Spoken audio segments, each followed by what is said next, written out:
बदलने और शिक्षा नायक मनीष सिसोदिया जी का गली मोहल्ला नुक्कड़ बस्ती सबको ही हम साथ में ले आए हैं। आम आदमी आए हैं, आम आदमी आए हैं। हाथ झाड़ू सर पे बाबू लाली टोपी पहने शायद ही कोई ऐसा कोना बचा हो जहाँ पे मनीष जी को किसी मोहल्ला नुक्कड़ बस्ती सबको ही हम अपनी साथ शिक्षा का हर कोई हर इंसान और देश का सही कोई बहुत बहुत स्वागत करती हूँ मैं मनीष जी आपका।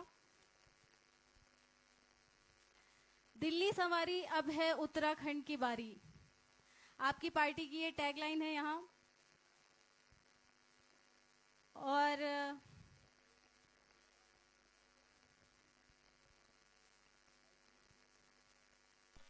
सर आप ये माइक लीजिए। ओके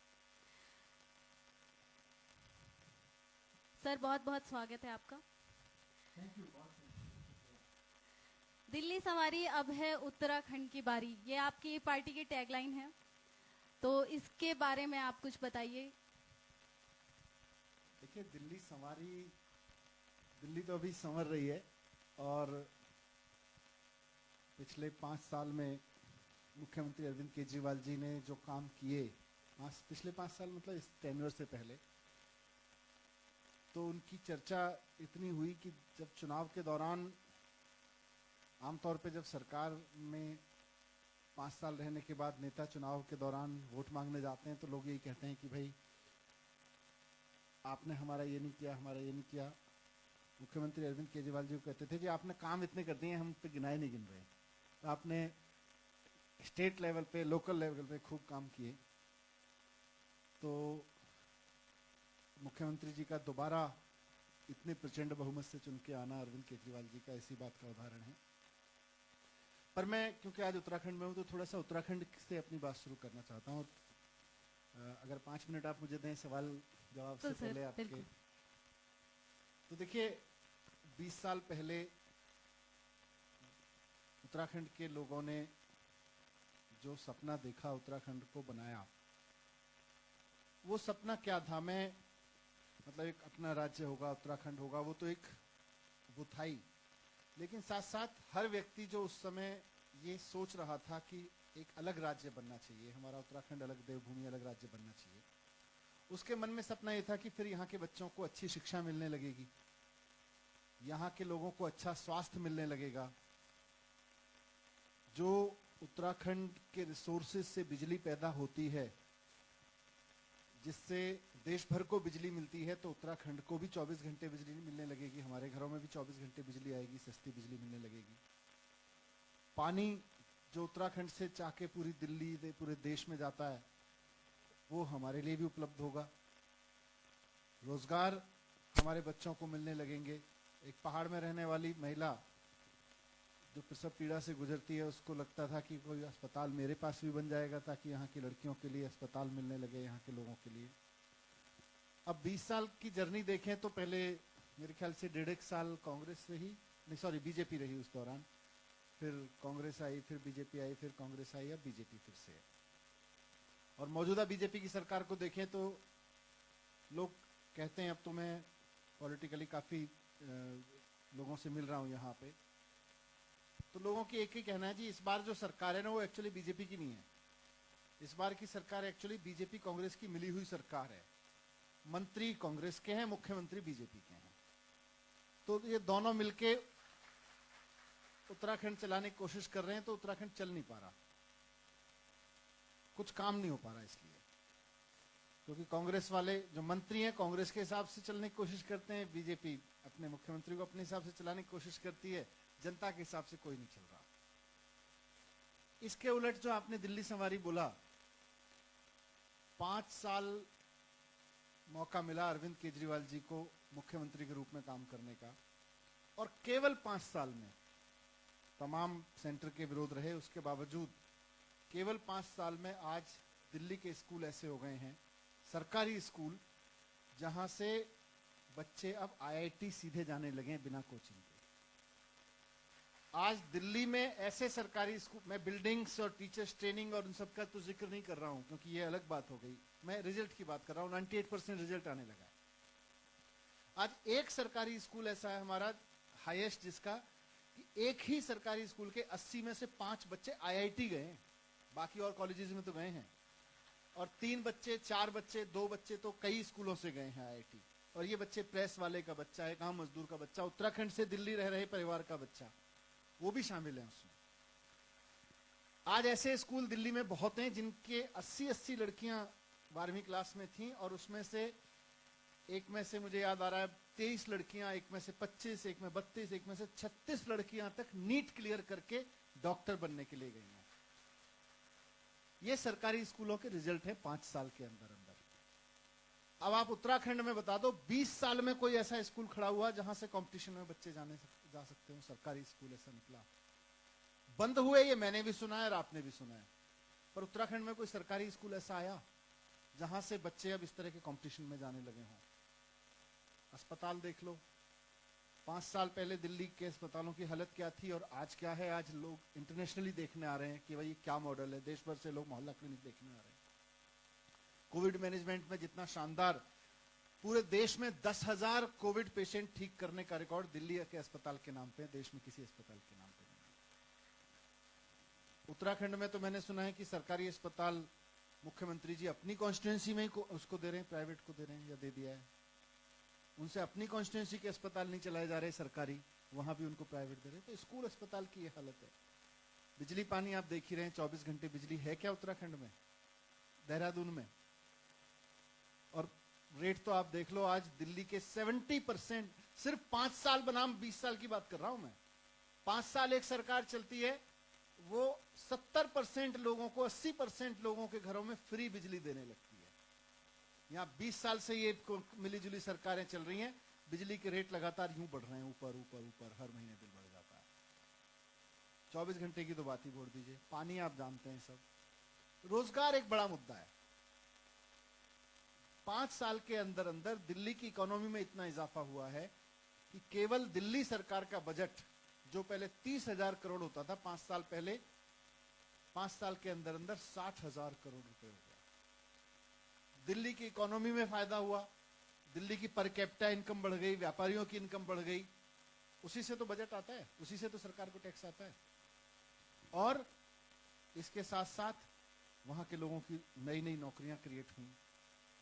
उत्तराखंड में लोग रोजगार की सोचते हैं तो 50,000 तो नौकरियां सरकार में खाली पड़ी हैं। 50,000 सरकार उनको भर नहीं रही, बल्कि जिसकी जब सरकार होती है वो चोर दरवाजे से पीछे से नौकरियां दे देते हैं। कभी मेयर साहब के रिश्तेदार को मिल जाती है, कभी विधानसभा वालों के रिश्तेदार को मिल जाती है, कभी किसी और मिनिस्टर के रिश्तेदार को डायरेक्ट नौकरियां मिल जाती हैं। उत्तराखंड का आम लड़का, उत्तराखंड की आम लड़की नौकरी मांगती है कि जी मुझे नौकरी चाहिए, बोले हाँ भर्ती निकलेंगी, 50,000 रोक रखी हैं। और जब उसको भरने की बारी आती है तो मंत्रियों के, नेताओं के, उनके रिश्तेदारों को डायरेक्ट मिल जाता है, इनडायरेक्टली मिल जाती है पिछले दरवाजे से। तो ये 5 साल बनाम 20 साल का मॉडल पे मैंने रखा।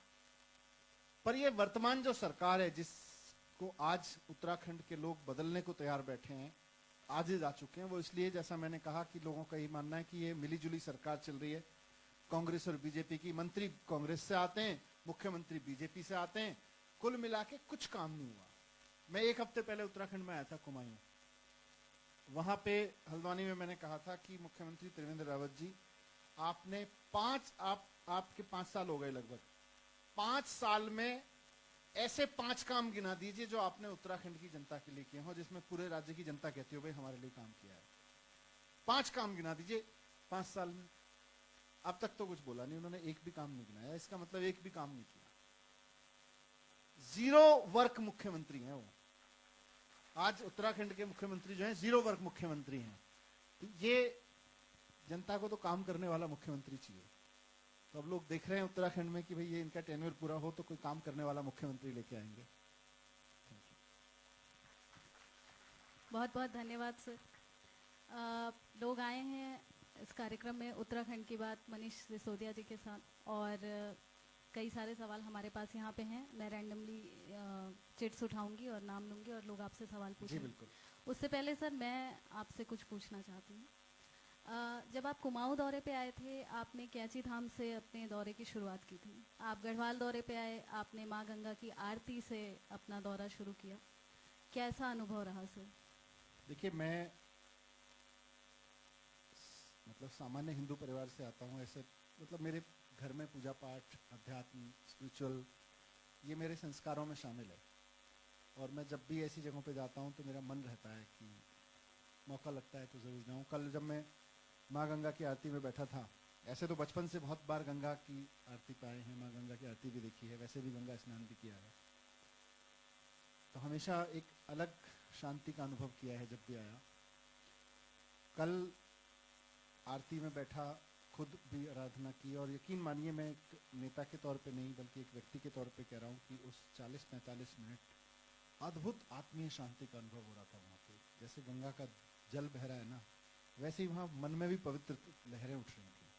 ये एक उस जगह की महिमा है, और ये हमारी देवभूमि की महिमा है। मैं कैंची धाम गया था, वहाँ भी उसी तरह की फीलिंग हुई मुझे। तो मैं कल सोच रहा था कि हमारी इस देवभूमि में इतनी पवित्र ऊर्जा है, पूरे देश के लोगों को इस पवित्र ऊर्जा को आत्मसात करने के लिए, इस आत्मिक सुख को आत्मसात करने के लिए खूबसूरत जगह है, आना चाहिए यहाँ पे। और यहाँ के नेताओं को यहाँ का डेवलपमेंट ऐसा करना चाहिए कि कश्मीर से कन्याकुमारी तक हर आदमी सोचे, यार उत्तराखंड की आत्मिक शांति लेने या खूबसूरती देखने नहीं गए तो क्या किया जिंदगी में। तो मेरा मकसद तो यह है कि मैं व्यक्तिगत लाभ भी लेता हूँ इन सब से, और मुझे मिला है। सर, आज देहरादून पहुंचने पर आप शहीद स्मारक के शहीदों को श्रद्धांजलि अर्पित की। उत्तराखंड एक ऐसा राज्य है जो आंदोलन से जन्मा है, इसके बारे में आप क्या कहेंगे?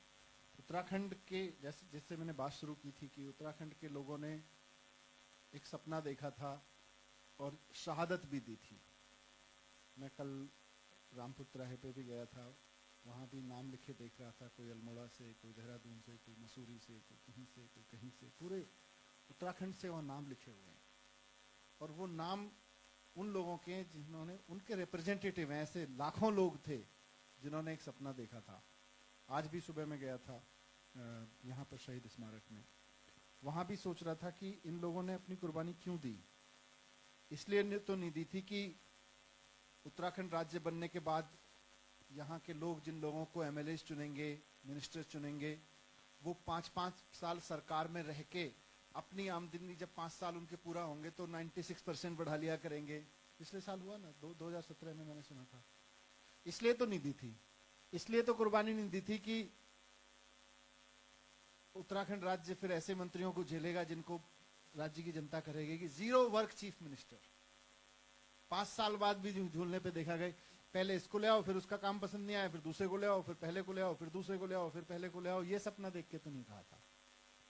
तो अब लोग, मैं तो वहां शहीद स्मारक के पास जाके मन में संकल्प लेता रहा, और आता है हमेशा, कि अब उत्तराखंड में ये 0 वर्क और करप्शन वर्क वाले को खत्म करना है, और उत्तराखंड की जनता करेगी, अब मन बना चुकी है। सर, आपकी पार्टी आम आदमी पार्टी एक आंदोलन, भ्रष्टाचार के खिलाफ आंदोलन से जन्मी पार्टी है, और भ्रष्टाचार को लेके आपका हमेशा कड़ा रूप देखने को मिला है। वर्तमान उत्तराखंड की सरकार, जो त्रिवेंद्र सरकार है, वो भी भ्रष्टाचार को लेकर 0 टॉलरेंस की बात करती है, लेकिन आए दिन उनका एक नया घोटाला सामने आता रहता है।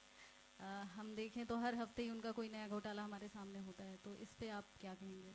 देखिए, घोटाले तो हो ही रहे हैं, लेकिन वहां तो 0 टॉलरेंस नहीं है। जैसे मैंने कहा, वो 0 टॉलरेंस की बात करते हैं लेकिन 0 वर्क करते हैं। तो आज मैं इसलिए कह रहा हूं कि ये 0 वर्क चीफ मिनिस्टर जो है ना, मैं समझता हूं उत्तराखंड का एक एक व्यक्ति इस बात का संकल्प ले रहा है कि 0 वर्क चीफ मिनिस्टर से अब काम करने वाला मुख्यमंत्री लेके आना है, काम करने वाली पार्टी लेके आनी है जो लोगों के लिए काम करे। ये नारे से थोड़ी होता है कि भाई 0 टॉलरेंस, 0 टॉलरेंस, फिर 0 टॉलरेंस दिखाओ ना। ये इतने सारे करप्शन हो रहे हैं तो क्यों हो रहे हैं? बहुत बहुत धन्यवाद सर। अब हम जनता की तरफ चलते हैं, जनता के सवाल लेते हैं। तो मैं नाम लूंगी, और जिनका भी नाम लूंगी उनके पास माइक पहुंचेगा और आप अपना सवाल मनीष जी से पूछ सकते हैं। विनोद कवि कौन है? हाँ, सर के पास माइक ले जाइए।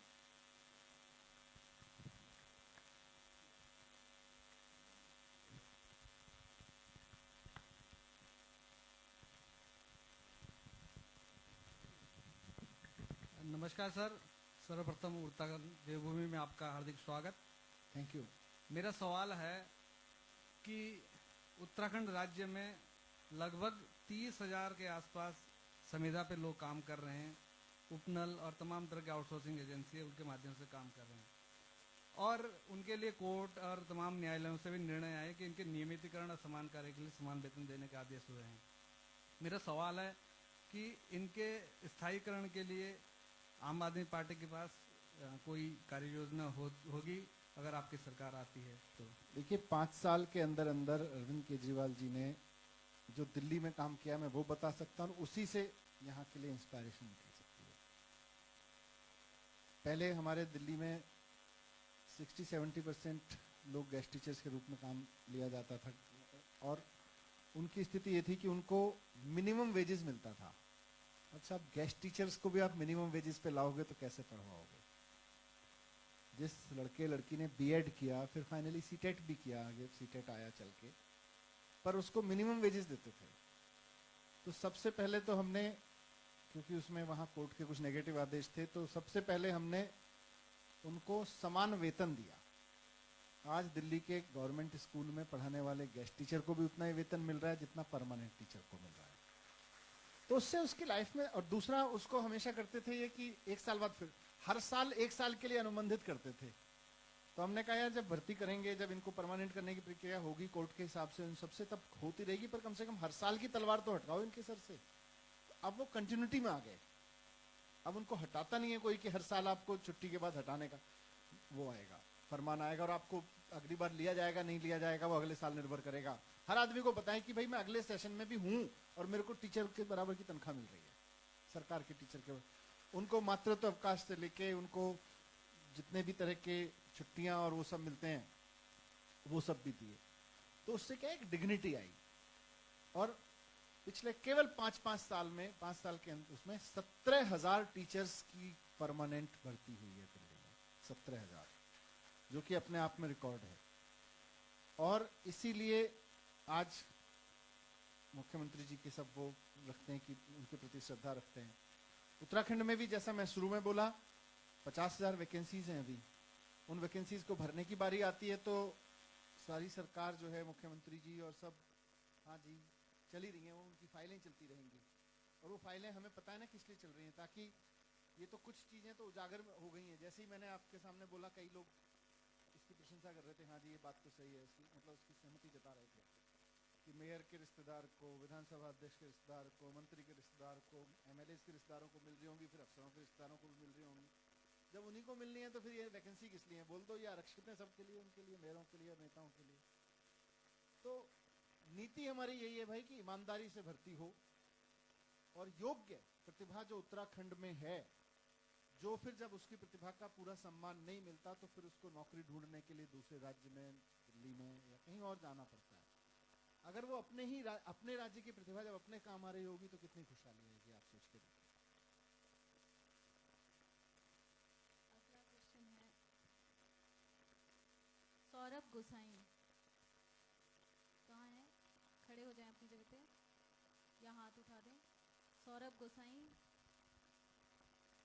मनीष जी नमस्कार।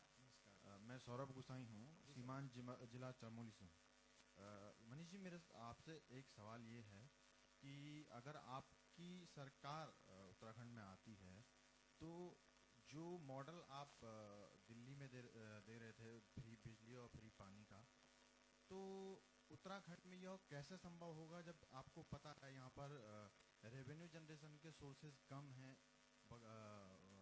कंपैरेटिवली दिल्ली के? तो आप कैसे इस वादे को आप फुलफिल करेंगे उत्तराखंड के लिए? सौरभ जी ना? जी सर। सौरभ भाई, मतलब उत्तराखंड के पास जितने संसाधन हैं, मुझे नहीं लगता कि दिल्ली जैसे राज्य के पास भी, मैं तो दिल्ली से आता हूँ पर फिर भी मैं कह रहा हूँ और जिम्मेदारी के साथ कह रहा हूँ कि दिल्ली में भी उतने संसाधन नहीं है। लोग यहाँ खूब टैक्स देते ही हैं, व्यापार इंडस्ट्री दिल्ली से ज़्यादा है। मैं तो सिर्फ दिल्ली से कंपेयर कर सकता हूँ क्योंकि दिल्ली का डेटा मेरे पास रहता है। टूरिज्म, नेचुरल रिसोर्सेज, बिजली पानी यहाँ से जाता है देश के बड़े हिस्से को। और साथ साथ दिल्ली में तो सेंट्रल गवर्नमेंट से हमको कुल मिला के 325 करोड़ रुपए मिलते हैं साल में। पैसा नहीं मिलता सेंट्रल गवर्नमेंट से। उसके बावजूद दिल्ली का बजट जो 2015 में 30,000 करोड़ था और हमसे पहले देखें तो 1,000 करोड़ रुपए के करीब बढ़ता था। मतलब अगर आप 2010 से 2015 में देखें तो वो बजट 25,000 से 30,000 करोड़ हुआ था और 2015 से 2020 के बीच वो बजट हो गया 30,000 से 60,000 करोड़। तो रिसोर्सेज में तो ईमानदारी लाने की जरूरत है। टैक्स हम और आप जो टैक्स देते हैं उसमें दो जगह चोरी होती है और ये मैं समझता हूँ कि उत्तराखंड की जनता ही जान रही है इस चीज को, पर फिर भी मीडिया के माध्यम से भी और आप सबके माध्यम से जनता में भी कन्वर्सेशन में आए कि दो तरह से चोरी होती है। मैं दिल्ली का फाइनेंस मिनिस्टर हूँ, अथॉरिटी से बताऊँ। एक चोरी होती है जब कलेक्शन में और दूसरी चोरी होती है कलेक्शन किए गए पैसे को खर्च करना। मतलब आपने अपनी जेब से 100 रुपए रेस्टोरेंट में जाके खाना खाया, 100 रुपए की जगह आपने वहां 112 रुपए पे किए कि भाई हमें टैक्स देना है सरकार को। तो इंस्पेक्टर कोई मिलके और कोई टैक्स चोर मिलके उस 12 रुपए आपसे तो ले लेता है भाई 100 रुपए का प्रोडक्ट और 12 रुपए टैक्स, 112 रुपए दे जाओ। फिर उसको 12 रुपए को सरकारी खाते में जमा करने की जगह वो मिलके खा जाते हैं। यहाँ खूब चोरी रोकी है और फिर उसको खर्च करने में चोरी रोकी। जो पुल 350 करोड़ रुपए में कन्वेंशनल कॉस्ट में बनता था वो आज 250 करोड़ में बन रहा है दिल्ली में, तय समय सीमा से पहले बन रहा है। तो इकट्ठा करने पैसे की कमी नहीं होती है सरकारों के पास। मैं ये 5-6 साल के 5 बजट तो पेश कर चुका हूँ मैं दिल्ली सरकार में। 5 बजट पेश 25,000 करोड़ की सरकार को 30,000 करोड़ की सरकार को 60,000 करोड़ पे लाने का वो भी है मुख्यमंत्री जी का रिकॉर्ड है। मैं अथॉरिटी के साथ कह रहा हूं कि सरकारों के पास पैसे की कमी नहीं होती और उत्तराखंड के पास तो इतना मेहनत का इतना संसाधन का वो है और केंद्र से भी मिलता है। मुझे नहीं लगता कि अगर ईमानदारी से और नेक नियत से काम हो जाए तो पैसे की कमी पड़ेगी उत्तराखंड के लिए। अगला सवाल है विपिन पवार। विपिन पवार, सवालों को थोड़ा सा संक्षिप्त में रखिए क्योंकि सवाल बहुत ज़्यादा हैं और समय हमारे पास सीमित है। सर प्रणाम। मैं विपिन पवार, आपसे मेरा सवाल है। देवभूमि उत्तराखंड की पहचान यहाँ की संस्कृति से है और पिछले 20 सालों से, इससे पहले जो सरकारें रही उन्होंने हमारी संस्कृति पर, क्योंकि पहचान ही संस्कृति से है उत्तराखंड की, तो इस तरह की कोई ठोस नीति पिछली सरकारों में नहीं बनी। अगर आपकी सरकार आती है तो आप यहाँ की संस्कृति को लेकर आप क्या नीति लेकर आएंगे? देखिए, जैसा अभी मुझसे पूछा भी गया था कि हरिद्वार, ये सब यहाँ की जो, जैसे मैंने जिक्र किया कि यहाँ का जो आत्मिक शांति है, यहाँ की खूबसूरती है, यहाँ के लोगों की अपनी कल्चर जो है वो इस सारी संस्कृति का हिस्सा है और इसमें बहुत पोटेंशियल है। लोगों के अंदर ऊर्जा भी आती है, इससे आत्मिक शांति भी मिलती है। हमने दिल्ली में देश भर से आए हुए लोग वहाँ रहते हैं। मुझे नहीं पता अभी इन्होंने किया हो, पर जब हमने किया था तो मुझे बताया गया था उत्तराखंड में भी अभी उत्तराखंड की भाषाओं की एकेडमी नहीं बनी है, हमने दिल्ली में बनाई हुई है उत्तराखंड की भाषाओं की एकेडमी। गढ़वाली, कुमायूनी, जौनसारी की एकेडमी दिल्ली में बनी हुई है, दिल्ली में वो काम कर रही है। अभी उत्तराखंड में अपनी भाषाओं की एकेडमी नहीं है, अपने राज्य की भाषाओं का, अपनी संस्कृति को विकसित करने का। और जब ये उत्तराखंड एकेडमी बनी तो वहां पर जो काम शुरू किए, हो सकता है यहाँ भी सरकार करती होगी, निश्चित रूप से यहाँ की सरकार है, पर दिल्ली में कभी नहीं होता था। हमने उत्तरायणी उत्सव मनाना शुरू किया दिल्ली में, क्योंकि उत्तराखंड का व्यक्ति, पहाड़ का व्यक्ति जब दिल्ली में रह रहा है तो उसको ये फील होना चाहिए कि यहाँ जो सरकार है वो भी मेरी सरकार है, दिल्ली की सरकार भी उसकी सरकार है, तो उसको भी फील हो। इसलिए उत्तरायणी उत्सव वहां पे मनता है, हर साल मनता है। एक जगह पे नहीं, मेरे ख्याल से अभी तो 40-50 जगहों पे सरकार मनवाती है उत्तराखंड। 65, अच्छा देखिए 65 जगहों पे हो गया है। अच्छा, तो अगर हम दिल्ली में बैठ के ये कर रहे हैं तो निश्चित रूप से आम आदमी पार्टी की सरकार जब उत्तराखंड में रहेगी तो यहाँ की संस्कृति को यहाँ के लिए प्रोत्साहित करना तो उसका धर्म होगा।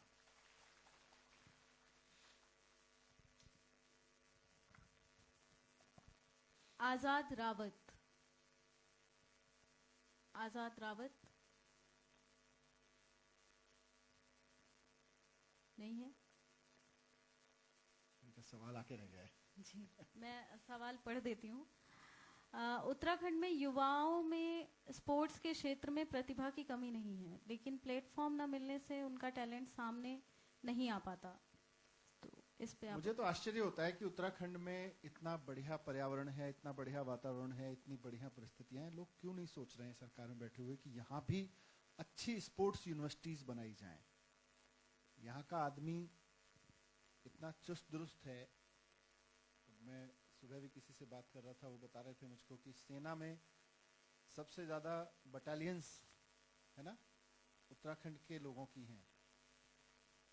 48 बटालियंस हैं। तो ये ऐसा नहीं है कि कोई पॉलिटिकल रीजन से बनी है, ये यहाँ के सांस्कृतिक, यहाँ के अपने उससे प्राकृतिक वजहों से बनी है कि यहाँ चुस्त दुरुस्त खूब रहते हैं आदमी। तो अगर सेना उसका सदुपयोग कर सकती है, अगर यहाँ की चुस्त दुरुस्ती जो है वो सेना के काम आ सकती है, तो स्पोर्ट्स के काम भी आ सकती है। पर उसके लिए फिर यहाँ सेटअप करना पड़ेगा, और यहाँ की भौगोलिक परिस्थितियां स्पोर्ट्स के लिए तो बहुत ही अनुकूल हैं। हर तरह के स्पोर्ट्स के लिए, हर तरह की फिटनेस के लिए, बल्कि ज्यादा अनुकूल हैं। हमने दिल्ली में भी स्पोर्ट्स यूनिवर्सिटी शुरू की है, और उसमें हम 6ठी क्लास से 7वीं क्लास से बच्चे को लेंगे रेजिडेंशियल लेके, और उसको स्टेट नेशनल सब खिलाएंगे, और जैसे जैसे वो आगे आगे खेलता जाएगा हमने स्पेशल एक, बल्कि बड़ा इंटरेस्टिंग है ये स्पोर्ट्स यूनिवर्सिटी जो बनी है, उत्तराखंड के से ही गए हुए एक परिवार के बच्चे के कहने पे बनी है। वो बच्चा जो है टेनिस खेलता था, तो उसने मुझसे पूछा एक दिन कि सर ये बताइए कि मैं टेनिस खेलता हूं और मैंने स्टेट में खेला है, नेशनल खेला है, पर मेरे पास में डिग्री नहीं है। अब नेशनल के आगे मैं नहीं खेल रहा, मैं अपनी कोई छोटी सी दुकान चला रहा हूँ। मैं कोई नौकरी मांगने जाता हूं तो आप कहते हो जी मैं ग्रेजुएट नहीं हूं, जबकि दिल्ली यूनिवर्सिटी के किसी कॉलेज में ज्योग्राफी से ग्रेजुएशन करने वाले बच्चे ने उतनी मेहनत नहीं की जितने मैंने की है, पर उसके लिए आपके पास नौकरियां हैं क्योंकि वो ग्रेजुएट है, मेरे लिए नहीं है क्योंकि मैं ग्रेजुएट नहीं हूं। तो वो यहीं का लड़का था, दिल्ली से ही पढ़ा हुआ था, तो उसके सवाल को जवाब से चिंतन करते करते फिर स्पोर्ट्स यूनिवर्सिटी का जन्म हुआ है। और आज हमने वो यूनिवर्सिटी बनाई है कि भाई अगर कोई बच्चा नेशनल खेल लेगा तो उसको फिर कोई एग्जाम पास करने की जरूरत नहीं है, अलग से नेशनल होते ही उसको ग्रेजुएशन अवार्ड हो जाएगा। तो यहाँ तो बहुत काम हो सकता है स्पोर्ट्स पे। ये जिनका भी सवाल था आजाद जी का बड़ा इंपॉर्टेंट था। Thank you. अगला सवाल है कुसुम कंडवाल जी, माइक। नमस्कार सर, मैं कुसुम कंडवाल आपका स्वागत करती हूँ। Thank you madam.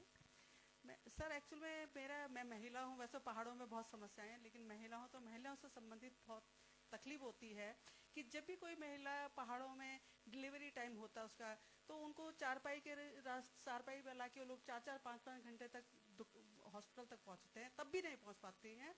और रास्ते में उनके बेचारी वो तो खुद तो जाती हैं, बच्चे भी साथ में उनका चल जाता है, तो उससे बहुत तकलीफ होती है। तो आपकी अगर सरकार आती है, इतने टाइम होने के बावजूद भी अभी भी पहाड़ों की महिलाएं जो है उनकी कंडीशन सेम है। अभी भी पिछले दिनों 4-5 दिन पहले ही किसी एक औरत की डेथ हुई है।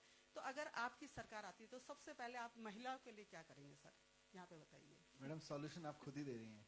हाँ बताइए। हर वैली के लिए, हर इलाके के लिए कुछ करना पड़ेगा, वहाँ मेडिकल फैसिलिटीज उपलब्ध करानी पड़ेगी, यही है। हाँ। और जब नेक नियत के काम करने वाली सरकार आएगी तो अपने आप करेगी।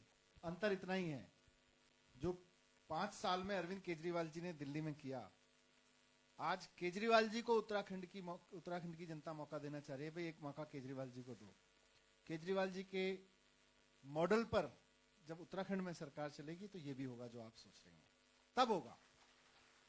जैसा मैंने अभी किसी साथी के जवाब में कहा, पैसे की कमी नहीं है, डॉक्टर्स की कमी नहीं है, टैलेंट की कमी नहीं है, केवल नियत की कमी है। नियत अगर हो गई तो उत्तराखंड में गांव में भी वहां बैठेगा डॉक्टर। Thank you. बहुत शुक्रिया सर। अगला सवाल है अजय कुमार। अजय कुमार जी यहाँ हैं, माइक।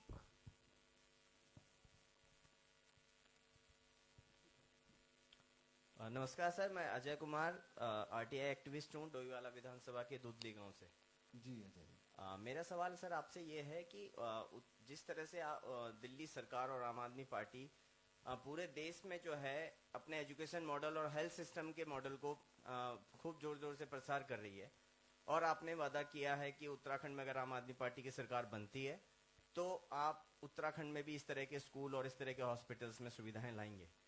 लेकिन सर यहाँ पर पहाड़ पर डॉक्टर और अध्यापक जाना ही नहीं चाहते, तो ये सबसे बड़ी हमारी चुनौती है। तो आप पहाड़ पर उत्तराखंड में किस तरह से डॉक्टर्स को और अध्यापकों को पहुंचाएंगे, इसके लिए आपकी क्या नीति होगी जो इस डॉक्टर वहां पर जाकर के अपनी सेवाएं दें?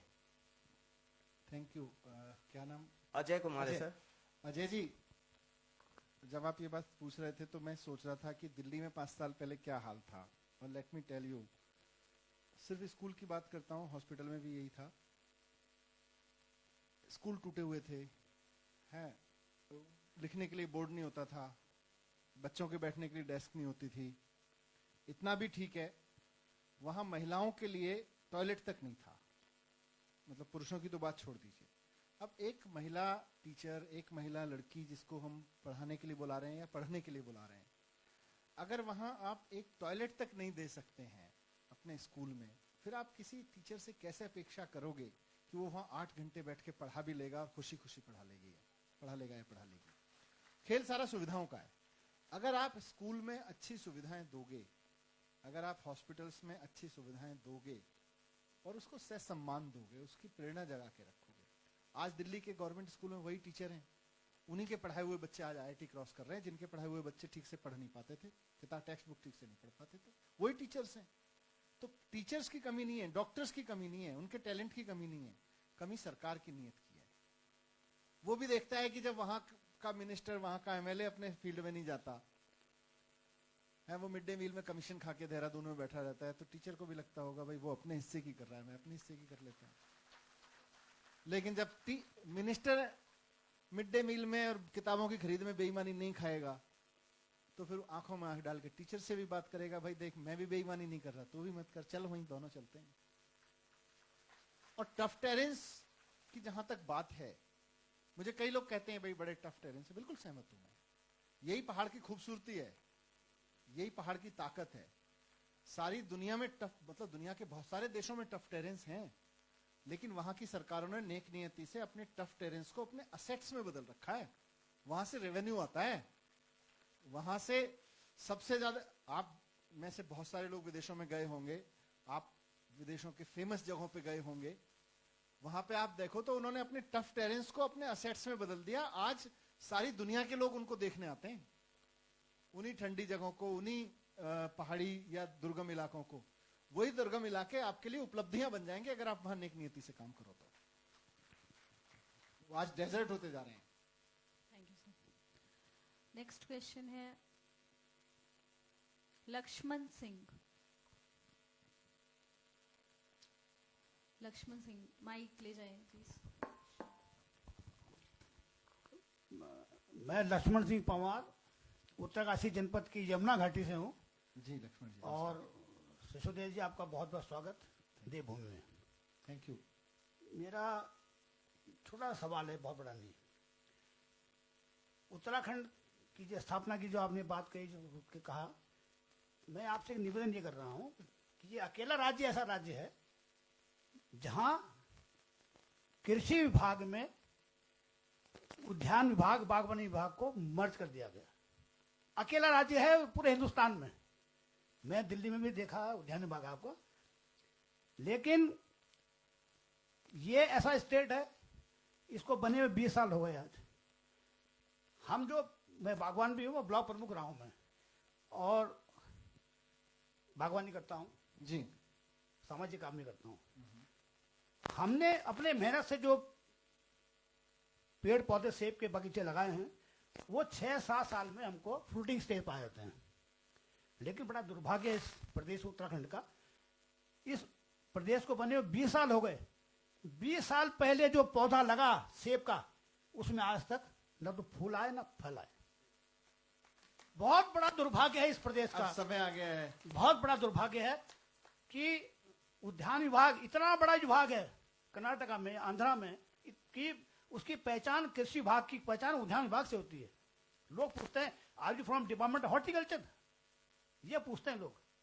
और यहाँ इतना बड़ा गर्त में डाल दिया इस विभाग को। आप देखिए इतनी कमीशन खोरी, कुछ तो पता है ही आपको। मैं थोड़ी लंबी बात नहीं करूंगा, छोटी बात करूंगा। मैं अच्छी बात भी दूंगा जानकारी आपको।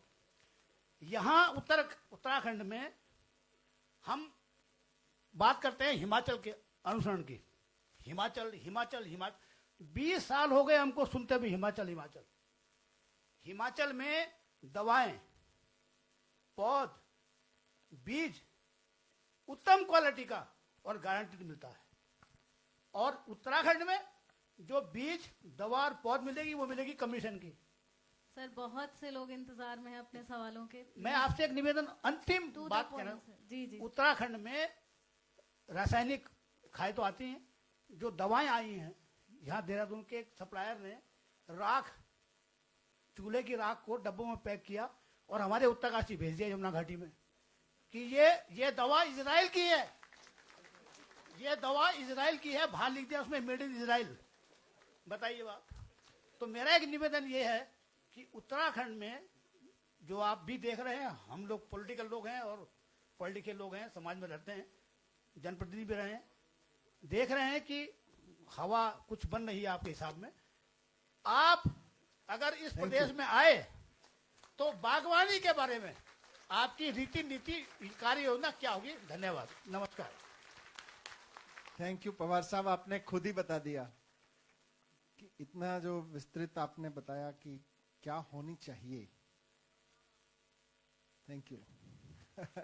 आपके इस पूरे वक्तव्य को मैं एक सवाल के रूप में नहीं, बल्कि क्योंकि इतना इसका कुछ हिस्सा टेक्निकल है, कुछ हिस्सा इमोशनल है।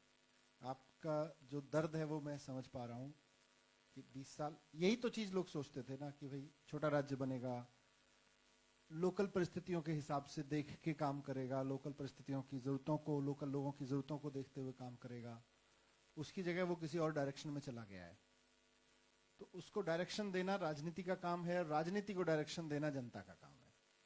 आई एम श्योर कि इस बार, अभी तक देखिए विकल्प नहीं था। लोग, मतलब मैं कई बार सोचता हूं कि लोगों ने हर 5 साल बाद बदला। उन्हें जब उत्तराखंड बना उसके बाद 2002 में चुनाव हुआ, 3 में पहला, 2 में पहला चुनाव हुआ तो वो 1.5 साल की सरकार से दुखी हुए। फिर दूसरी सरकार लाए, पार्टी लाए, फिर उसने भी वही किया जो वो कर रहे थे, फिर उसको बदला। तो इस बदलाव से लोगों के पास A to B, B to A to B, B to A। आज दिल्ली में जैसे लोगों ने बदला, और मैं आज फिर कह रहा हूं यहां उत्तराखंड के लोगों को कि एक बार केजरीवाल जी की राजनीति को मौका देके देखिए, आप कांग्रेस और बीजेपी दोनों को नाम लेना भूल जाएंगे।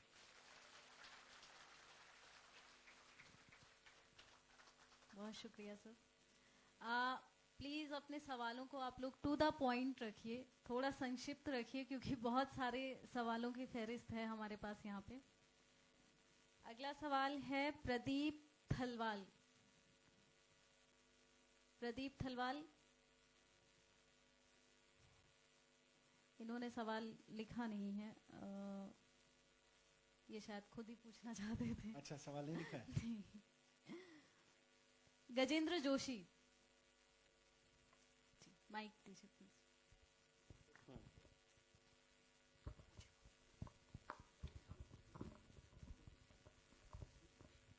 हाँ, नमस्कार सर जी।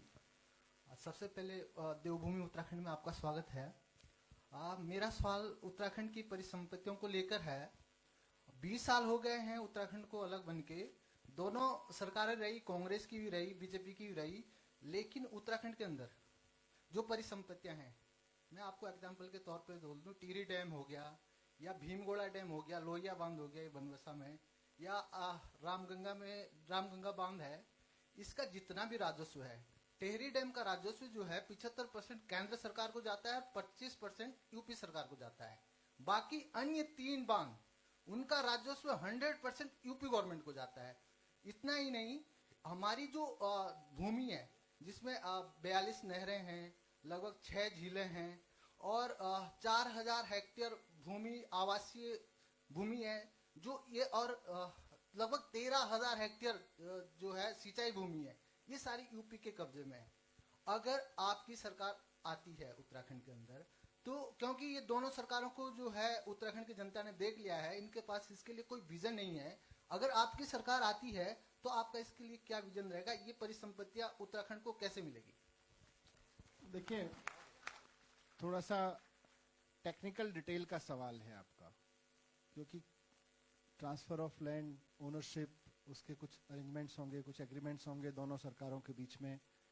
उनको समझे बिना मेरे लिए कुछ भी टिप्पणी करना बहुत प्रीमेच्योर होगा। लेकिन हाँ तो उस वक्त हाँ जी, तो वो उस वक्त वही मैं बोल रहा हूँ ना कि उसके प्रोविजंस में कहाँ कैसे है, कौन सी चीज मैं अभी आपसे कहूँ, मतलब इजी पॉलिटिक्स ये है कि हाँ जी बिल्कुल करेंगे, पर वो शायद इट्स टू प्रीमेच्योर टू से this without understanding the matter into detail, because technical detail का है मसला है। लेकिन इतना जरूर है कि आप जब टिहरी बांध की और इन सब की बात कर रहे थे, मुझे ध्यान आ रहा था, मैंने अभी थोड़े दिन पहले कहीं पढ़ा था या सूचनाएं मिली थी मुझे। एक तो आपकी जो पीड़ा है कुल मिला के संसाधनों की कमी है। राज्य सरकार रोना रोती रहती है, भाई पैसे कम है, पैसे कम है, राज्य में लोगों के डेवलपमेंट। जो परिसंपत्तियां विकसित हो रही हैं, अभी सुना है कोई झील बन रही है यहाँ पे, नई झील का विकास हो रहा है। उस झील के विकास होने से पहले उसके आसपास की जमीन है जी, उस झील के विकास होने से पहले उस आसपास की जमीन जो है नेताओं के और अफसरों के बच्चों के नाम हो गई है, उनके नाम हो गई है। तो असली परिसंपत्तियों का खेल तो यहां भी है ना, है ना। अगर यही खेल, यही ठीक से रेवेन्यू मिल जाए, अगर यही चीज ठीक से सरकार की किटी में आने लगे या आम उत्तराखंड के लोगों के लिए मिलने लगे, ये रिजर्व हो गई नेताओं के लिए और उनके रिश्तेदारों के लिए, अफसरों के लिए, उनके रिश्तेदारों के लिए। उसके बाद फिर कहेंगे अब इससे लेकर डबल। तो सरकारी खर्च पे पहले तो जमीन खरीद लेंगे किसी इलाके की, फिर उस इलाके का सरकारी खर्च पे डेवलपमेंट करेंगे और फिर कहेंगे देखो हमारी प्रॉपर्टी की कीमत यहां से वहां पहुंच गई, है ना। तो देखिए उत्तराखंड में, मेरे उत्तराखंड में तो किसी की तो कॉन्स्टिट्यूंसी होगी। ठीक है, थैंक यू। अगला सवाल है सिया सिंह चौहान का। सिया सिंह चौहान, माइक। अच्छा, मनीष जी नमस्कार, आपका स्वागत है। मेरा सवाल है कि जैसे आपने अपने वक्तव्य इससे पूर्व कहा कि उत्तराखंड का निर्माण बड़े लंबे संघर्ष के बाद हुआ है। यहाँ के लोगों ने जो सपना देखा था, इन 20 सालों में विकास की जो दशा दिशा उत्तराखंड में रही और राज्य आंदोलन की जो मूल अवधारणा थी, उसमें बड़ा अंतर है। इन 20 वर्षों में प्रदेश सरकारों ने, जो भी यहाँ सत्ताधारी रहे हैं, उन्होंने कभी इस प्रदेश को ऊर्जा प्रदेश बनाने की बात कही, कभी इस प्रदेश को पर्यटन प्रदेश बनाने की बात कही और कभी इस प्रदेश को हर्बल प्रदेश बनाने की बात कही। लेकिन 20 सालों में न ये ऊर्जा प्रदेश बन पाया, न पर्यटन प्रदेश बन पाया और न ही हर्बल प्रदेश बन पाया।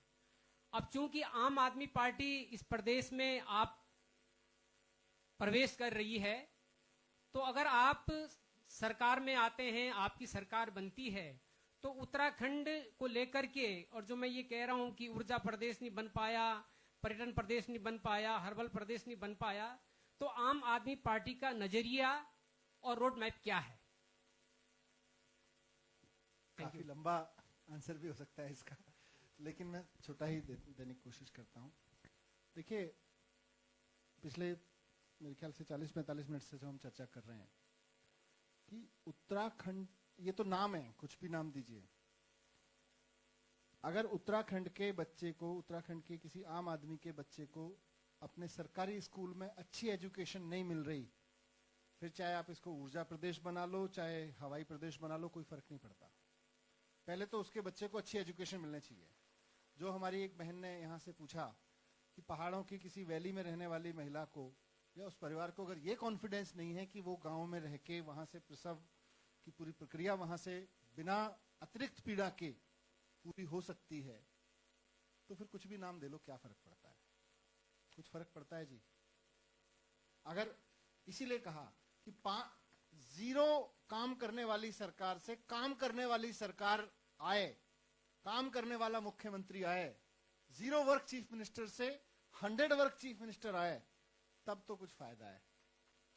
नहीं तो नाम कुछ भी दे लो, क्या फर्क पड़ता है ना। तो हमारा सपना, हमारा रोड मैप तो ये साहब काम करने वाला है। उत्तराखंड के हर व्यक्ति को ये लगने लगे कि मेरी सरकार ने मेरे बच्चों के पढ़ने के लिए अच्छा इंतजाम कर रखा है, मेरे घर में कोई बीमार होता है उसके इलाज के लिए अच्छा इंतजाम कर रखा है, मेरा बच्चा बड़ा होता है उसकी पढ़ाई लिखाई ऐसी हो जाएगी, या तो वो अपना कोई ऐसा काम कर लेगा कि 4 और लोगों को नौकरी देगा, नहीं तो अपने लिए नौकरी की व्यवस्था यहाँ है, उसके लिए अच्छी नौकरी की। और क्या चाहिए? अच्छी बिजली, 24 घंटे बिजली चाहिए, ट्रांसपोर्ट, और क्या चाहिए? अब उसको कुछ नाम दे लीजिए। Thank you sir.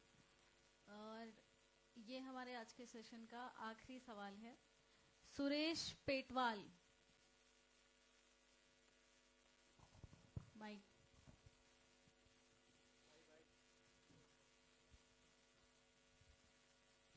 अच्छा सर नमस्कार। नमस्कार सुरेश। सर मेरा प्रश्न है आपसे, उत्तराखंड में पलायन बहुत बड़ा मुद्दा है। रोजगार, शिक्षा, स्वास्थ्य की सुविधा प्रॉपर ना होने के कारण काफी लोग पलायन कर जाते हैं, तो आपके पास इसके लिए क्या रोड मैप है पलायन रोकने के लिए? दिल्ली से कुछ लोग जाके नोएडा में रहने लगे थे थोड़े दिन पहले, और विभिन्न परिस्थितियों में, सूरज जी बैठे हैं वो जानते हैं कुछ लोगों को, तो वो अब वापस दिल्ली इसलिए आ गए, बोले यार दिल्ली में सस्ती बिजली है, नोएडा का बिजली का बिल अफोर्ड नहीं कर सकते, पानी सस्ता है, एजुकेशन अच्छी हो गई। तो ये तो मैंने आपको सिर्फ एक एग्जाम्पलरी वो दिया है। पर अगर उत्तराखंड में अच्छी शिक्षा, अच्छा स्वास्थ्य और अच्छी रोजगार की परिस्थितियां हो गई, मैं ये नहीं कह रहा कि हर व्यक्ति को तुरंत सरकारी नौकरी मिल सकती है, पर जो हमने दिल्ली में मॉडल खड़ा किया है कि साहब अब हम दिल्ली में बच्चों को पढ़ा रहे हैं, और उनको जब पढ़ाते हैं तो मैंने अपने स्कूलों को, कॉलेजेस को कहा है, यूनिवर्सिटीज को कहा है कि ये सेलिब्रेट मत करो कि हमारे यहाँ से निकलने वाले एक लड़के ने 1 लाख रुपए की नौकरी ले ली, एक ने 10 लाख की ले ली। ये सेलिब्रेट करो कि हमारे यहाँ से निकलने वाले लड़के ने ऐसा काम शुरू किया कि इससे 50 को नौकरियां मिली, इससे 500 को नौकरियां मिली, इससे 5000 को नौकरियां मिली। इसको सेलिब्रेट करो। और आज दिल्ली की यूनिवर्सिटीज में पढ़ाई उस स्तर पर पहुंच रही है कि जहां जब हमारे एनुअल कन्वोकेशन होते हैं तो हमारे वाइस चांसलर्स को मैंने एक बार कह भी दिया था मजाक में, I respect all of them, they are very talented. मैंने कहा देखो अगर मुझे कन्वोकेशन में बुलाना है ना, तो ये मत बताओ कि 1 करोड़ की नौकरी मिली कि 10 करोड़ की मिली, मेरे को ये बताओ कि 1 लाख नौकरियां दी कि 10,000 दी आपके यहां से निकलने वाले बच्चों ने। तो पढ़ाई और व्यवस्था को वहां ले आइए, क्यों पलायन करेगा कोई। मैं तो पटपड़गंज विधानसभा से विधायक हूं, मेरी एक बहुत बड़ी वोटरशिप जो है कॉन्स्टिट्यूंसी मेरी पहाड़ से, गांव-गांव से गए हुए लोगों की है, और मेरा उनमें से बहुत लोगों के साथ में इतना नजदीक का उठ बैठे है कि मैं जानता हूं कि वो या उनके पेरेंट्स किन परिस्थितियों में यहां से निकल के गए थे, और आज भी अगर उनको एक मौका मिले, उनमें से बहुत सारे लोग चाहेंगे भैया गांव में जाके रहेंगे, हम क्यों रहेंगे जाके वहां पे। Thank you so much sir. Thank you very much. सवालों की फहरिस्त तो अभी भी बहुत लंबी है लेकिन आपका बहुत बहुत शुक्रिया। Thank you very much. आपने हमारे कार्यक्रम को ज्वाइन किया और बहुत सारे लोगों को उनके सवालों के जवाब मिल गए। आपकी तरफ से लास्ट, चलिए लास्ट माइक।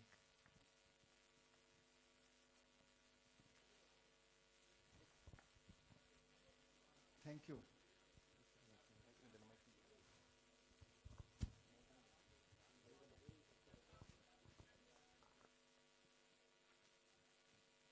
एग्जिट राइट से है, आई एम सो सॉरी। हाँ ठीक।